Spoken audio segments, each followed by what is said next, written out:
Les géosciences, c'est pluriel, je dirais, puisque les géosciences, déjà, ont pour vocation de comprendre notre body terre, là où on habite.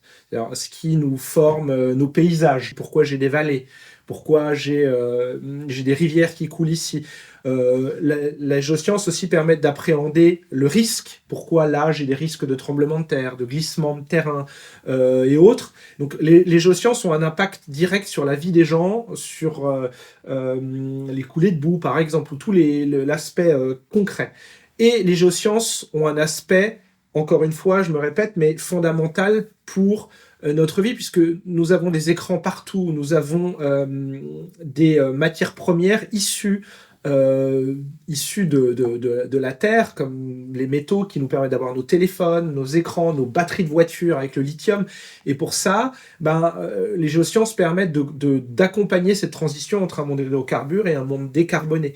Les géosciences permettent de stocker le CO2 qui est maintenant dû aux effets anthropiques en excès, ou en tout cas qui se rajoute à l'effet de serre. Donc on a une vocation à essayer d'atténuer, ou en tout cas de faire du stockage de CO2. Et aussi une approche concrète et toujours qui me tient à cœur, fondamentale, de comprendre les processus qui ont façonné la Terre au cours des centaines de milliers d'années, de millions d'années, de milliards d'années. Donc un aspect, j'allais dire, sociétal risque, un aspect énergétique et un aspect fondamental. Donc ça, c'est les trois pierres angulaires que je vois ce matin. Oui, alors la perspective, c'est déjà de s'associer, et c'est ce que vous voyez derrière moi, c'est que depuis janvier 2025, nous sommes rattachés à un laboratoire en lien avec le CNRS, l'ISTEP, en lien avec Paris-Sorbonne. Donc nous sommes rattachés maintenant aux collègues de Paris-Sorbonne, ce qui nous donne maintenant beaucoup plus, en tout cas, d'être plus grand et d'être rattachés avec une équipe, avec un laboratoire au sens large plus grand, et ce qui nous fait des perspectives de collaboration sur plein d'axes de recherche. On a maintenant un grand axe qui est en lien avec la transition énergétique et la géothermie, notamment pour essayer de mieux comprendre, dans l'exemple du fossé rhénan, de mieux comprendre les interactions fluides-roches pour nous aider à mieux comprendre les systèmes géothermiques, et qui va nous aider à enjamber, ou en tout cas à prendre le pas de cette transition énergétique. On a aussi eu des pas sur la mécanique des roches et la mécanique en plus général, sur des projets en cours pour essayer de modéliser des tremblements de terre en boîte à sable, c'est-à-dire au laboratoire, pour mieux comprendre comment se forment ces tremblements de terre dans différents contextes géodynamiques. On a aussi des axes sur le patrimoine, la préservation des roches du patrimoine.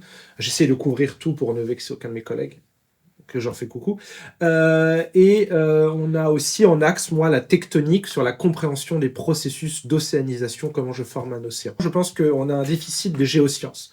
Les gens, ou beaucoup de personnes, ne savent pas à quoi servent les géosciences, ou alors les géosciences ont une très mauvaise image, elles sont liées aux hydrocarbures, sont liées aux explorations.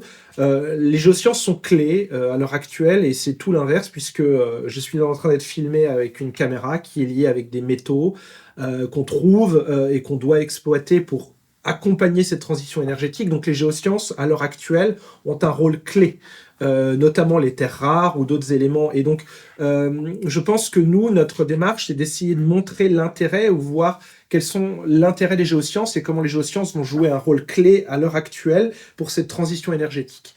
Que ces nouveaux recrutés ou nouveaux étudiants kiffent leur job autant que je kiffe mon job.